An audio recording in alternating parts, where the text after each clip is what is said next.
Romance আর সাসপেন্সে ভরা চট্টগ্রাম টেস্টে বাংলাদেশের আক্ষেপ 22 রান। খুব ভালো অবস্থানে থেকেও ছোট ছোট ভুলে শেষ পর্যন্ত জয়ের হাসি হাসা হয়নি স্বাগতিক বাংলাদেশের। প্রথম ইনিংসে তামিমের 78, মুশফিকের 48, অভিষিক্ত মিরাজের 6 উইকেট অথবা সাকিবের 7 উইকেট শিকার। শেষ ইনিংসে সাব্বিরের 64 রানের লড়াকু ইনিংস। আক্ষেপের মাঝেও আসার আলো দেখাচ্ছে এসব। জাতীয় দলের নির্বাচক হাবিবুল বাশার মনে করেন নিজেদের টেস্ট ইতিহাসের অন্যতম একটি সেরা ম্যাচ খেলেছে মুশফিকের দল। 15 মাস পর শূন্য থেকে শুরু করে ইংল্যান্ডের মতো দলকে প্রচন্ড চাপে রাখতে পেরেছে বাংলাদেশ। শেষ পর্যন্ত অভিজ্ঞতার কারণে স্বাগতিকরা হেরেছে বলে মনে করেন হাবিবুল বাশার। আর আকরাম খানের মতে এই টেস্ট থেকে জয় বাদে সবই পেয়েছে বাংলাদেশ।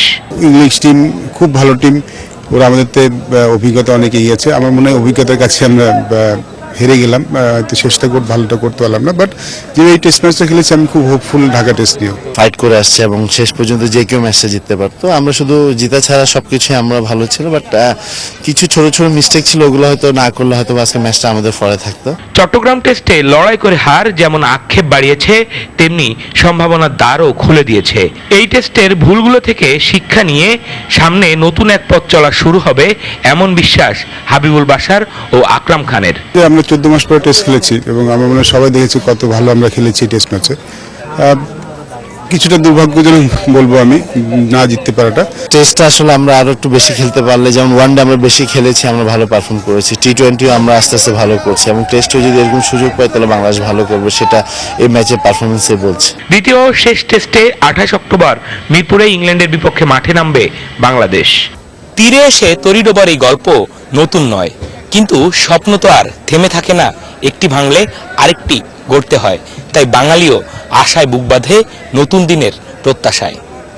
জহুর আহমেদ চৌধুরী স্টেডিয়াম থেকে জাওয়াদ নির্ঝর, জিটিভি নিউজ, চট্টগ্রাম। আবুধাবিতে ওয়েস্ট ইন্ডিজের বিপক্ষে দ্বিতীয় টেস্টে 133 রানে জিতেছে পাকিস্তান। এই জয়ে এক ম্যাচ হাতে রেখেই সিরিজ নিশ্চিত করল মিসবাউল হকের দল। 456 রানের টার্গেটে 4 উইকেটে 171 রান নিয়ে পঞ্চম ও শেষ দিনের খেলা শুরু করে ক্যারিবীয়রা। স্কোরবোর্ডে 100 রান যোগ না করতে আরো 3 উইকেট খুইয়ে বসে তারা। শেষ পর্যন্ত পাকিস্তানের দাপুটে বোলিংয়ে নিজেদের দ্বিতীয় ইনিংসে খুব একটা বড় করতে পারেনি ক্যারিবিয়ান। সবগুলো উইকেট খুইয়ে তাদের ইনিংস থামে 322 রানে। 2 ইনিংসে 10 উইকেট নিয়ে ম্যাচ সেরা হয়েছেন পাকিস্তানের ইয়াসির শাহ। 2016 সালে বিশ্বসেরা ফুটবলারের পুরস্কার